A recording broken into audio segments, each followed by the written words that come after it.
So, wanted to bring her back to dig into that conversation. Here's Zerlina Maxwell. She's the former director of progressive media for the Clinton campaign. She's also an MSNBC political analyst. We also invited Lauren Leader, the co-founder and CEO of All In Together. It's an organization geared toward encouraging civic engagement by women. Lauren, polling by your organization, recent polling, if I'm not mistaken, was done back in August, just a few weeks ago. It saw heightened engagement by women. I think we've got the numbers here. 56% of Democratic women said they were paying more attention to politics since 2016. In your same polling, women are more likely to expect a Democrat to beat Trump.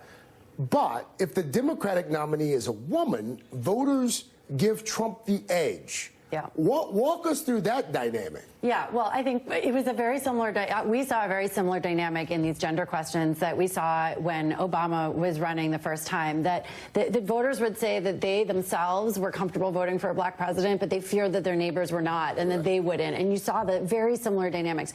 We've never had a woman president. And so there is this anxiety, and it's particularly high among white women. So when we dug into the data, women of color actually have a high degree of confidence that a woman can win in the presidential cycle against Trump. It's white women particularly that just fear that there's that same bias, which we all see and live and experience, is going to sink a woman's chances, a generic woman running against Trump in 2020. But why would a white woman fear that more than a woman of color? Well, it's really interesting. Part of it is correlated with the political activism of women of color versus white women. So, even though we saw this huge surge of political activism, since 16, white suburban women, for instance, who were such a force in the 2018 midterms, the fact is that women of color have outvoted every other group of Americans for the last, 30 plus years, and they're the most politically engaged. So what we've found is that women of color are more likely actually to go out and work for a campaign. They're more likely to go volunteer. They're more likely to give money to campaign. They're more likely to do all of the ancillary sort of civic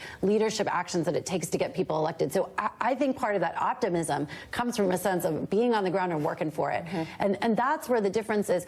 Overwhelmingly, women want to see a woman president. They want to see women elected. The question is, how hard are they going to work to make that a reality? And it can't just be about, clicking on a page on Facebook. They got to go out and work. They got to raise the money. They got to give the money. They got to volunteer. I use the word authentic because we don't often associate that with women. We use it as code language when we really mean, well, we just don't like, we don't want to say the sexist things that we're thinking. And so we say, well, I don't trust her, or she's not authentic.